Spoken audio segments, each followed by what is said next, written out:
Africa Content TV.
The world closer to your doorstep. Today be 24th of July 2026.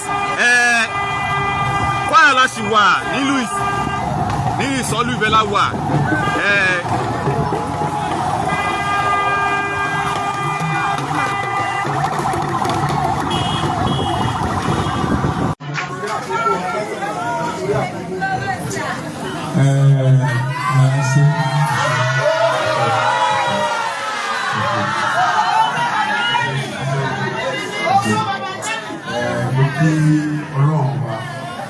Ọba tó ní agbára,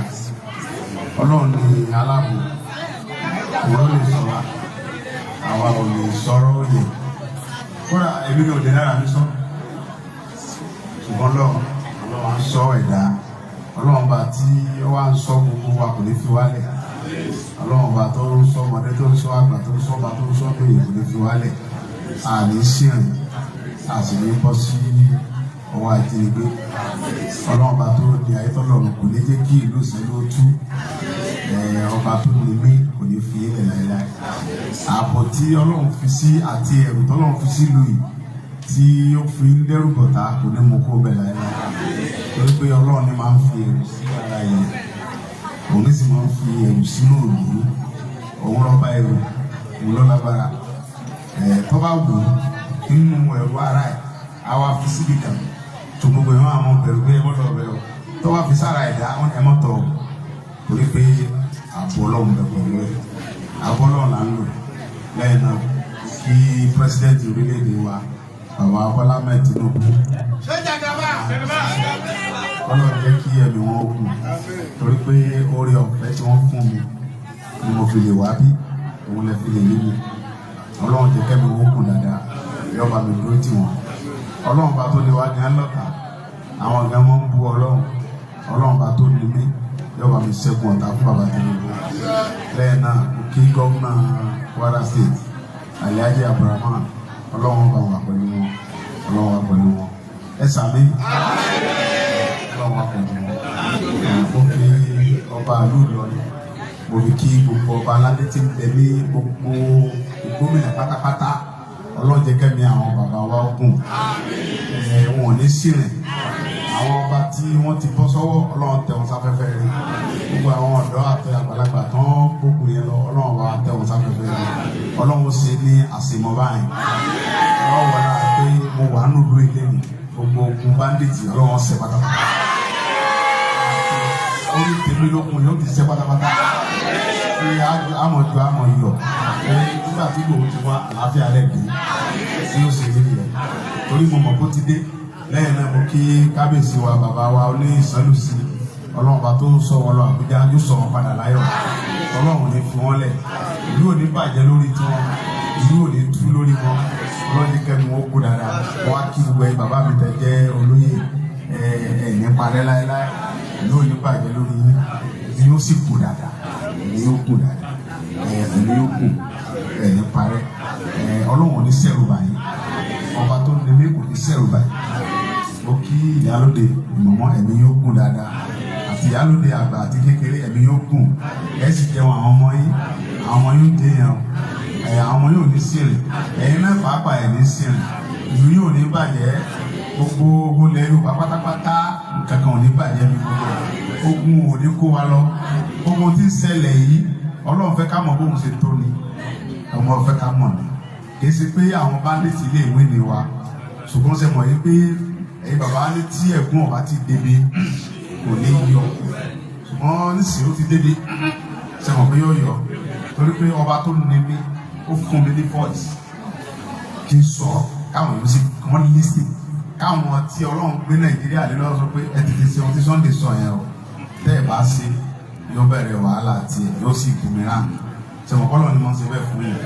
Ọlọ́run bá tó fún mi voice yẹn yóò jẹ́ kí ohun mi ó lè ká gbogbo ilẹ̀ Yorùbá pátápátá káwọn tó jẹ́ olórí wa kọ́ dẹ̀ tètè wá kẹsì sí lẹ́yìn náà a kí gbogbo àwọn ológun àmì ni ọlọ́pàá ni DSS civil defence pátápátá àwọn fìgìláńtì àwọn forest guard Ọlọ́run ní pa yín rẹ́ ẹ̀ ní ṣiṣẹ́ sí o ẹ̀ ní bọ́wọ́ ẹ̀kú òdòdìmú ẹ̀kú sẹ́ o Ọlọ́run ní jẹ́ ṣiṣẹ́ sí ẹ̀ ní sírin o ẹ̀ ní parẹ́ láéláé o ọkọ ọba àdàbà mi sáyé lẹ́sẹ̀ o torí pé tàbá fẹ́ pẹ̀gàn tàbí tàbá fẹ́ ṣàbòsí Ọlọ́run láàsọ pé sọ́jà ò dry ọlọ́pàá ò dry civil defence ò sí tiwọn SS ò sí tiwọn ẹ̀mí kan náà lájọ ní ẹ̀mí tí ń bẹ lára mi ní bẹ lára wọn kò sí yàtọ̀ aṣọ tó ń wọ̀ la fi ń respect wọn ọba ẹ̀rù sí tó lọ́lọ́run ó máa ń fi ẹ̀rù sí wa lára ju ara wa lọ èmi ò fi gbéra mi ga èmi nìkan tí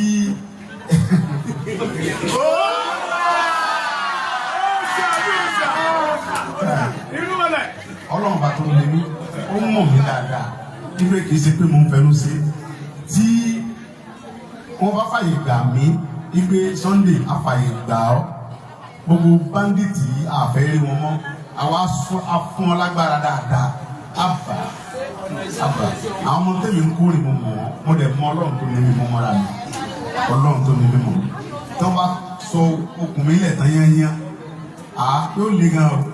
àwọn náà làwọn náà fi ń fa bírèkì mi wọ́n bá ti tì í wọ́n fa ẹ̀rí pé wọ́n fẹ́ kí n wá ohun tí wọ́n ràn dẹ̀ mọ́ ń fà mí ni pé ìgbà tí mò ń ṣe Yorùbá Nation tí ohun tó fà á náà ni tó ń ṣẹlẹ̀ nígbà yẹn ó mú bí mi lọ́pọ̀lọpọ̀ gan mo fi spark mi bọ̀ níṣẹ́ nígbà tó ṣe pé ẹni tí ń bẹ lágbára bàbá wa ni a gbọ́dọ̀ ṣe kẹjọ́ dà lóru mọ́ lọ́wọ́ ohun tẹ́mi ké ń gbà yẹn nígbà tí Buhari ń ṣe ìkíní yẹn Buhari ló fún àwọn bandits yẹn lágbára tó báyìí torí pé tá a bá ṣe nǹkan fún wọn àwa tá a ṣe nǹkan fún yẹn lónìí wọn lọ pa àwọn náà wà lágbára kí ẹ ṣe wọn lè tó báyẹn wọn lójó pàápàá Ọlọ́run bá tó ní mi yóò lé wọn jìnnà jìnnà so Ọlọ́run lé wọn jìnnà sí lẹ́yìn náà máa fi torí pé a ti lọ́ọ̀tì gómìnà Kwara ó ní tó bá jẹ́ pé Boy Scout lọ́ba lè ràn wá lọ́wọ́ lórí security Kwara ó ní kọ́ mọ̀ bọ̀ wá ó sọ fún commissioner police ó ní commissioner ń parọ́ mọ́ mi pé wọ́n ní mo ní kí kò mọ̀ wá ní sọ bẹ́ẹ̀ àwọn olóṣèlú àwọn politician kan náà lo géèmì yẹn wọ́n fẹ́ borúkọ bàbá yẹn jẹ́ ó wá ní commissioner ìwọ fúnra ẹ̀ ní kò lọ sí Moses lọ́fà so commissioner wa sílẹ̀ wá sọ fún gómìnà wọn parọ́ mọ́ ni kò sí kọmísánná wa ń jẹ́ kí n mọ̀ pé kọmísánná pólísì ni gómìnà nífẹ̀ẹ́ àwọn aráàlú débi pé ó sọ fún un pé tó bá jẹ́ Boy Scout ló bá lè ran ìpínlẹ̀ Kwara lọ́wọ́ ẹ jẹ́ kó wá kí ló dé tó máa sọ pé kí kò mọ̀ wá Ìgbòho ọmọ bọ̀ kẹ́kẹ́ kò sí kankan tó ń darúró sẹ́yìn pé tó fẹ́ràn aráàlú ẹ bá pàṣẹ fún gómìnà Ọlọ́run ti ọ bàjẹ́ kò ní bàjẹ́ fún kọmísánná pólísì wa ìyẹn dáadáa IG náà ò ní parẹ́ torí kò sí bàtà pé IG ọwọ́ kan ní gbogbo orin tí mò ń rìn wọ́n mọ̀ sí wọ́n fún mi láwọn ọlọ́pàá láti Àbújá ẹ̀ẹ́dẹ́gbẹ̀rún mi ìdárìn àwọn ọlọ́pàá Àbújá ń tẹ̀lé mi wọ́n lè mọ mọ́nítọ̀ nǹkan tí mò ń ṣe wọ́n ní lè parọ́ nítorí mo ṣe nǹkan tí ò tọ́ ìdí nìyẹn IG sọ pé tí a bá àtàyè bàbá níta bá pẹ̀ràn àtọ̀ ni pé ọ̀yà ẹ̀yẹ tẹ̀lé ẹ̀mọ mọ́nítọ̀ wọ́n ní lè parọ́ mọ́ tòrótọ̀ nìkan tó wọ́n lè ó ti pa gbogbo Fúlàní káàkiri ló dé pé èmi ò lè ṣe bẹ́ẹ̀ ẹni.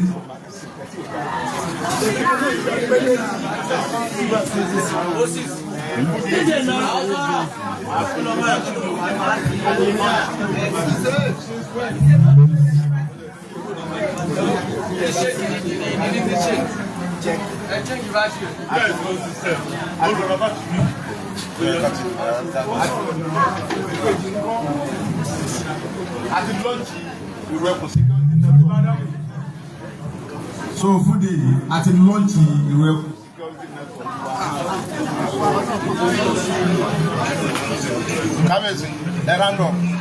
àti lọ́ọ̀dì sí ìwé security network wa ní ìpínlẹ̀ Kwara bíbá léyìí tó jẹ́ pé gómìnà fàyè gbà wá tí ọba nífẹ̀ẹ́ wa kò ní fàyè gbà wá so bàbá tí a fi ṣe olórí wa bàbá wa tí ẹ mọ̀ náà ni torí pé ìṣẹ́lú ìlú mi níbẹ̀ ọmọ yìí ni pa mi dúdú Sunday nígbà tí à ń ṣèyàwó fún ẹ̀yẹ sáyìn bàbá rẹ̀ fún lẹ́yìn fún wa lẹ̀ ọmọ mi ni dáadáa ó sì tẹ̀tù lóyìnbó ni mo mú lọ sí Jámánì ó sì tẹ̀lé ẹlẹ́ẹ̀kejì tí ó tẹ̀lé mi lọ ni ọmọ mi dáadáa. ọmọ tí mo lè sọ yìí ọmọ dúdú tí mo sọ yìí ìṣẹ́lú ìlú mi ìlú dáadáa ni àwọn ọmọ ìṣẹ́lú òkè dalẹ̀ wọn òkè dalẹ̀ wọ́n mú dúdú wọ́n mú nínú ilé mi wọ́n fi yà jẹ́. ẹ̀yin tẹ̀ ń rojú ẹ̀ sún mẹ́yìn ẹ̀lẹ́ wọ̀jọ́ yìí. wọ́n fi àjẹ dúdú lọ́nà tí ọlọ́run jẹ́ mọ̀ bẹ́ẹ̀ ìjọba Nàìjíríà láyé ìgbà yẹn láyé Buhari wọ́n ṣe ìjàmbá fún gbogbo àwọn ọmọ ìtàn kónú lẹ́nu lọ́nà tí ó tó ọmọ yóò sá lọ ó tún dúró pẹ̀lú mi ó dúró pé a kò sí ìgbà tó jọ bàbá tó ṣèyàwó fún òun látọ̀jú yìí tó ó ti wà pẹ̀lú mi sí yóò ti lé ibi 15 years òyìnbí tí mo fi wá mọ́ lọ lóyìnbó ni ìpínlẹ̀ kan ọmọ dáadáa ni kódà òun làkáǹtì mi òun ní mọ òun àkáǹtì mi mo fi fún yẹn lówó sí gbogbo nǹkan tí mo ṣe láyé kì í jalè mi kì í parọ́ ó lè parọ́ fẹ́ lómi bọ̀ èmi dúdú ní ìpayà mi débi pé tó bá ṣe kẹta dúdú yóò ní bàbá bó ṣe rí lélẹ̀ kò ní parọ́ ọlọ́run ní débi ọba yìí nínú mi lọ́dẹ̀ ti wá bàbá rẹ̀ náà ń pè ní ọba níbàdàn kò tẹ̀lé wa wá bàbá rẹ̀ náà ń pè ní bámi délé nùdù àwọn bàbá rẹ̀ náà nìyẹn bàbá yìí lọ sáyìn ìwé bàbá lọ sáyìn ìwé wẹ́dí òní jọ yẹn bí yẹn ṣe lọ nìyẹn ọlọ́run níjọ́ bàjẹ́ ọlọ́run pàdé bàbá wa òkè onígbè bàbá ni a fi ṣe olórí security ìwé ẹkùn wa ní gbogbo Kwara State ọlọ́run jẹ́ kẹ́mi wọn kù ẹni tó bá kájú ẹ̀ láti ṣe mo rí pé bàbá kájú ẹ̀ dáadáa ẹ mọ̀ fojú àgbàlagbà wọ́n ọ̀pàdé ó ti gbé bàbá fúnra wọn bí ẹ̀ méjì bàbá kájú ẹ̀ dáadáa so nígbà tí a dẹ̀ ti lọ́ọ̀tì ẹ̀ ń sè gbogbo ibi tí ẹ bá ti mọ̀ fáwọn bandits yẹn sá pamọ́ sí nínú gbó ẹ mọ àwọn ọmọ wa wà ń bí wa bàbá máa bẹ̀rẹ̀ sí lọ káàkiri local government fúnra wọn pẹ̀lú àwọn yẹn wa èyí tábàdà wọn bá ká wọn máa pè mí màá wá bẹ̀ gbogbo ibi tí ẹ bá mọ̀ kàn sá pamọ́ sí ẹ fún àwọn bàbá gbọ́ ẹ inú èpè inú àdúrà ẹ mọ̀ sí kan fún wa a ní jẹ́ kí wọ́n wá bá wa nínú ìlú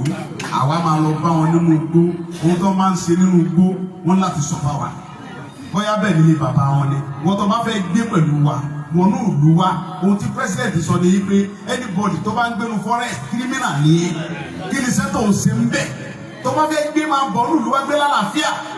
so àwa fúnra wa la máa support àwọn security officer yẹn a máa support ọlọ́pàá support ID support DSS tó support sọ́jà support civil defence láti ṣàbò fúnra wa o tàbá ti ẹ̀yìn bàbá ní olè òní dàgbà kó mọ́ sojú fìrí tẹ́bá ti kófìrí kankan ẹ sọ fún àwọn tó jẹ́ tiwa àwọn tí wọ́n bá lè dá sí wọ́n pè mí èmi máa pe IG máa pe siwa mr máa pe director of ss wọ́n á fún wa ní full support àjọ wọ ọbẹ̀ lọ adé fọwọ́ sí wọn dànù lágbára ọlọ́run ìlú yòó ní bàjẹ́ lóko bàjẹ́ ẹsẹ̀ tí kábíyèsí bá dé ẹ bá mi kí wọn ṣé wàá rí mo ṣe wá yìí kí n ṣe pé mo sáré wá bí bọ́ olórí ọ̀dọ́ sí pé ìrọ̀ máa mọ wá bí ní òrìkóòrì bí mo ṣe ń ṣe yẹn ìgbà tí mo ti lọ́ọ̀tì gbogbo àwọn security yẹn ń ṣe yẹn fi wọ́n lẹ̀ wọ́n mọ̀ máa mọ wá bá wọn fúnra mi èyí tí wọ́n bá rí pé ó le pé àbàbà wọn pọ̀ mẹ́yẹ̀ wọ agbára èmi fúnra mi ń bọ̀ mẹ́ tẹ́lẹ̀ rí pé mo wá ọlọ́run níbi lọ́ọ́ bàjẹ́ bọ́ mo fi ń da yín lọ́dún pé bó ṣe ṣẹlẹ̀ bá ṣe wá yìí ní sèyí tó mọ̀ bá ti lọ́ọ̀tì security wa èyí náà ó rí pé nǹkan yàtọ̀ dáadáa ọlọ́run níbi lọ́ọ́ bàjẹ́ mo dúpẹ́ ní ìṣàkóso.